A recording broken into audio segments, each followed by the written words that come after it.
Bismillahirrahmanirrahim. Bismillah walhamdulillah wassalatu wassalamu ala Rasulillah Sayyidina Muhammadin wa ala alihi wa sahbihi wa mawala.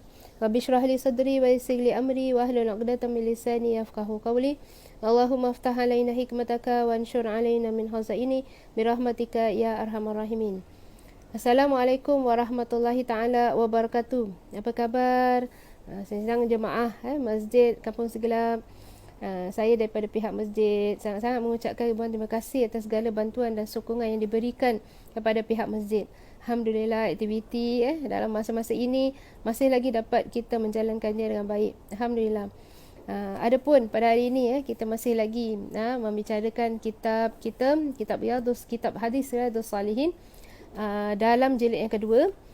Masih lagi dalam bab kitab perkara-perkara yang terlarang melakukannya. Iaitu kita sekarang dalam bab 342, iaitu bab an-nahyi anis salat ilal kubur, larangan solat menghadap ke arah kubur. Di sini diterangkan an Abi Marsadin Kannaz bin Al-Husain radhiyallahu anhu qala sami'tu Rasulullah sallallahu alaihi wasallam yaqul la tusallu ilal kubur wa la tajlisu 'alaiha, rawahu Muslim. Dari Abi Marsad, iaitu Kannaz bin Al-Husain radhiyallahu anhu, katanya, saya mendengar Rasulullah sallallahu alaihi wasallam bersabda, janganlah engkau semua bersembahyang menghadap ke arah kubur dan jangan pula duduk di atas kubur itu. Duduk atas kubur tak boleh. Solat menghadap ke kubur pun tak boleh. Jadi kalau kita dalam kubur tu, kita pergilah kepada musallah yang ada untuk kita solat di sana. Jadi nanti kita akan bincang beberapa perkara tentang perkara kubur ni. Tapi saya membacakan dulu beberapa hadis dalam kitab kita ni tentang berkenaan dengan kubur ini sendiri. Jadi tadi pada bab 342 hadis yang melarang tentang solat dan duduk di atas kubur. Nanti kita akan bicarakan adab sedikitlah tentang kubur. Kemudian saya pergi kepada bab yang lain yang membicarakan juga tentang bab kubur ni. Jadi kita kumpulkan beberapa hadis berkenaan bab kubur ni, iaitu bab 347, bab tahrimil julus ala qabrin, haramnya duduk di atas kubur. Jadi kalau dalam bab 342 tadi sepatutnya bersebelahan dah dengan bab 347 kerana lebih kurang rentetannya lebih kurang sama. Iaitu tadi haramnya duduk di atas kubur kan. Yang ini bab haramnya duduk di atas kubur kan. Jadi an Abi Hurairah radhiyallahu anhu qala Rasulullah sallallahu alaihi wasallam la an yajlisa ahadukum ala jamratin fatahriqa siyabahu fatakhlusa ila jildihi hayrun lahu min an yajlisa ala qabrin, rawahu Muslim. Dari Abu Hurairah radhiyallahu anhu, katanya Rasulullah sallallahu alaihi wasallam bersabda, nescayalah kalau seorang di antara engkau semua itu duduk di atas bara api lalu terbakar pakaiannya kemudian menembus sampai ke kulitnya, maka hal itu adalah lebih baik baginya daripada kalau ia duduk di atas kubur.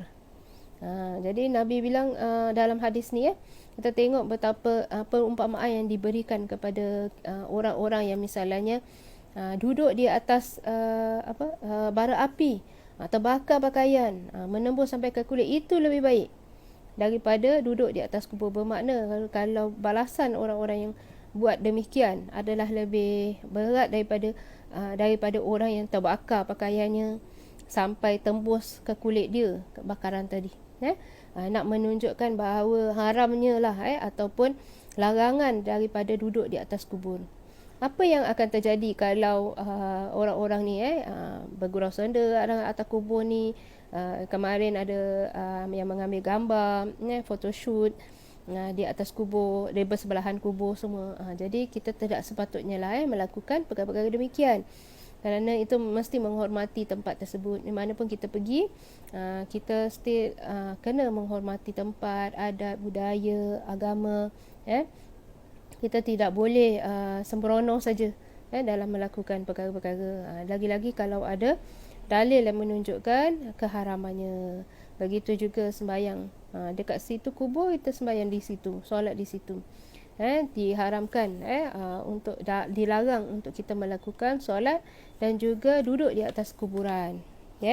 Jadi kalau nak duduk di sebelah tepi lah. Ada bangku kecil kan, duduk di sebelah tepi, jangan duduk di atas kuburan. Jadi kita pun ada kalanya nak menanam mayat ataupun kita nak mengorek kubur-kubur. Kerana bila kita nak korek kubur-kubur ni semua, ada kubur-kubur yang tertimbus kan, bersebelahan. Jadi kita kena hati-hati, jangan sampai kita pula berduduk pula di situ sementara nak tunggu, tapi di situ kubur sebenarnya. Kita kena hati-hatilah. Kena tengok. Pun bahaya kalau kita sembarang duduk di tempat-tempat yang demikian. Takut ada binatang dan sebagainya. Jadi bukanlah untuk tempat-tempat untuk kita bersenang lenang, bergurau senda. Tempat tersebut perlu kita ada penghormatan kepada mereka. Nanti saya beritahu apa-apa berkenaan dengan mati mayat dan sebagainya. Kemudian bab yang seterusnya 348 tadi adalah bab 347, haramnya duduk di atas kubur. Bab 348, bab an-nahyi an tajassisil qabri wal bina'i alaihi, larangan membuat kubur-kubur, dapur-dapur tu ataupun bangunan di atasnya. An Jabir radhiyallahu anhu qala naha Rasulullah sallallahu alaihi wasallam an yujassasa al-qabr, an yujassasa al-qabru wa an yuq'ada alaihi wa an yubna alaihi. Rawahu Muslim. Dari Jabir radhiyallahu anhu katanya Rasulullah sallallahu alaihi wasallam melarang kalau kubur itu dibuat simen dan sebagainya, dibuat dapur-dapur, juga melarang kalau diduduk di atasnya dan kalau didirikan bangunan di atasnya. Bangunan apa lagi? Jadi kalau kita pada ketika ini kita buat atas dasar kita tidak mahu sampai kubur tersebut tertimbus. Jadi kita datang senang untuk kita nak cari dan sebagainya. Itu niat kita, bukan untuk membina besar-besar. Jadi paling tidak ulama membicarakan paling tidak sebatu lah, macam satu keping tu paling tidak anggaran seperti itu. Tidaklah kita membina banyak-banyak bangunan-bangunan di atasnya ada sampai tinggi berdiri kan. Jadi itu tidak kita lakukan. Jadi kerana apa? Kita nak supaya dia tidak rosak, kerana nanti kadang-kadang tertimbus, tak dapat cari. Jadi itulah niat kita untuk melakukannya, bukan untuk melakukan perhiasan dan sebagainya, berlebih-lebihan, membazirkan duit. Jadi selalunya kalau kita melihat perincian daripada pendapat-pendapat ulama tentang membuat dapur-dapur ni, selalunya lah dalam kitab, banyak kitab yang disebutkan juga, iaitu seperti kita boleh tengok dalam bab kitab Fiqh Al-Manhaji, iaitu jilid yang pertama. Anda semua pun boleh buka dalam bahagian sebelah belakang sekali, jilid yang pertama sebelah belakang sekali, bab menziarahi kubur, bab di sini disebutkan semua bab tentang jenazah lah, mengiringi jenazah, kemudian ada adab yang mengiringi jenazah, kemudian di sini bid'ah dalam menguruskan jenazah seperti membina kubur-kubur, kemudian meletakkan bunga-bunga, jambak bunga dan sebagainya. Jadi pertama sekali ada hadis yang dibawakan oleh Nabi SAW, baru saja dikuburkan mereka akan letakkan air di atasnya. Jadi kita pun sekarang selalu letak air kerana tempatnya adalah panas. Kemungkinan besar batu-batu ataupun tanah di situ merekah, ataupun yang kita tanam pokok di atasnya. Ada hadis yang mengatakan Nabi tanam satu pokok di situ, supaya pokok tu sentiasa bertasbih kepada Allah, mudah-mudahan mendapat rahmat mayat yang di dalamnya. Jadi kita nak tanam sikit, jadi kita pun nak kena maintain pokok tu, kerana tempatnya kalau di Singapura, tempat perkuburan tu antara dia panas terik ataupun hujan lecak. Jadi selalunya orang letaklah begitu air. Jadi kalau kita buat jambangan besar-besar bunga seperti kita mengikut agama-agama lain, ada adat orang lain, maka itu tidak dibolehkan. Jadi tinggalkan perkara-perkara tersebut. Kemudian termasuk juga itulah bina kubur-kubur. Diharapkan jangan sampai binaan kubur-kubur kita itu sampai membazir duit. Jadi ulama kebanyakan membincangkan tentang masalah kalau kita buat perhiasan yang banyak dekat kuburan tersebut, meninggi-ninggikan bangunan, itu semua termasuk perkara-perkara yang membazir harta dan ditegah oleh syarak. Jadi yang berpatutan saja, yang mungkin kita buat sekali boleh tahan lama, tidak rosak oleh panas dan juga hujan. Juga misalnya ada wanita-wanita yang mahu ikut sama, boleh tak? Bolehlah dengan syarat jangan bercampur gaul antara lelaki perempuan yang bukan mahramnya. Jadi kalau nak hantar jenazah pun biarlah lelaki yang menguruskannya, perempuan nak pergi ke tepi duduk untuk menyaksikannya. Ataupun kadang-kadang kita nak bawa family kita, lepas jenazah kita terus balik kerana berdekatan dengan rumah, itu pun tak menjadi masalah lah. Pokoknya ibu-ibu sekalian, ayah-ayah sekalian, adik-adik dan abang-abang sekalian, muslimin dan muslimat, kita jaga adab-adab kita. Kita biarkan lelaki yang menguruskannya, kerana pada ketika itu untuk menolong si mati sudah tidak ada lagi. Ini antara si mati dengan Allah Subhanahu Wa Taala. Banyak-banyak memberi salam kepada mereka. Kalau kita mengunjungi, jaga adab, jaga pakaian, jaga perwatakan, jaga akhlak. Kemudian itu bukan tempat untuk bersenda gurau, bukan tempat untuk piknik. Tapi memanglah kadang-kadang kita nak makan sikit daripada pagi kita datang kan, buat urusan dan sebagainya, mungkin di tepi sikit tu kita nak makan, tapi bukan dalam situasi macam berpiknik dan sebagainya, bersukaria, tu semua tidak dibolehkan. Kemudian di antara perkara yang boleh kita lakukan semasa kita menziarahi kubur, ini yang dibolehkan. Yang tak boleh tadi duduk solat. Kemudian apabila seorang tu menziarahi kawasan perkuburan, disunatkan untuk mengucapkan salam kepada penghuni kubur dengan berkata, Assalamualaikum dara qaumin mu'minin wa inna insyaallahu bikum lahikun. Salam sejahtera ke atas kamu, penghuni di rumah kubur, orang-orang beriman. Penghuni kubur dalam kalangan orang-orang beriman. Kerana orang beriman tu bila kita bagi salam, dia bolehlah menjawab salam kita. Maka yang tidak beriman tidak dapat menjawab salam. Sesungguhnya kami insya-Allah pada masa akan datang menyusul pula bersama-sama kamu. Jadi kita pun tak tahu di mana tempat kita akan dikuburkan, tapi insya-Allah satu masa itulah tempat kembali kita. Jadi dalam masa kita memberi salam kepada ahli kubur, dalam masa yang sama untuk mengingatkan kita di mana tempat yang akan kita diami pula. Di sini juga, tapi kita tidak tahu di mana. Yang penting adalah kita juga akan menyusul mereka. Hendaklah dibaca di sisi mereka ayat-ayat Quran. Sesungguhnya rahmat Allah tu diturunkan ketika Al-Quran dibaca. Setelah selesai membaca Al-Quran, hendaklah mendoakan kebaikan untuk mereka dan pahala bacaan dan sebagainya dihadiahkan kepada roh mereka. Sesungguhnya doa yang diterima, dimakbulkan adalah yang diharapkan. Kita haraplah doa kita dimakbulkan oleh Allah Subhanahu Taala dengan pasti. Jangan kalau nak doa nak kabul-kabulkanlah ya Allah, tak nak pun tak apa. Jangan begitu, dengan pasti. Allah tu berserta sangkaan hamba-Nya kepadanya. Apabila doa dimakbulkan, maka si mati akan mendapat manfaat daripada pahala bacaan yang dihadiahkan kepadanya.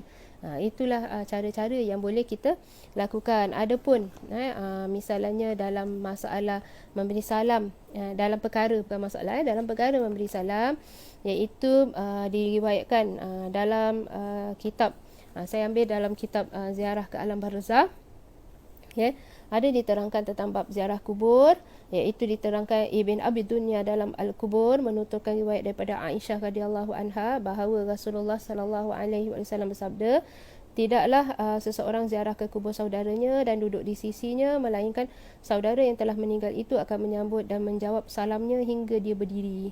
Jadi kalau kita tu digalakkan kita untuk memberi salam kepada ahli kubur. Ya, di situ juga disebutkan dari Abu Hurairah disebutkan bahawa jika seorang melintasi kubur orang yang dikenalnya lalu dia mengucapkan salam kepadanya, nescaya penghuninya akan menjawab salamnya dan mengetahui kehadirannya. Jika seorang melintasi kubur orang yang tidak dikenalinya lalu dia mengucapkan salam, nescaya penghuninya itu pun akan menjawab salamnya. Itulah kelebihan. Jadi seolah-olah orang-orang yang alim ni, orang-orang yang baik ni, orang yang soleh ni, yang mati syahid semua, mereka tu sentiasa hidup. Kenapa? Ada orang yang memberi salam kepada mereka. Mereka termasuk golongan-golongan mukminin. Jadi akan termasuklah. Jadi mereka tu seperti hidup sebenarnya di alam yang lain. Cuma apa yang kita lakukan di atas mereka tetap dapat merasakannya. Sama juga bila mayat masuk dalam kubur, mereka dapat mendengar tapak kaki berlalu sebelum datangnya malaikat Munkar wa Nakir.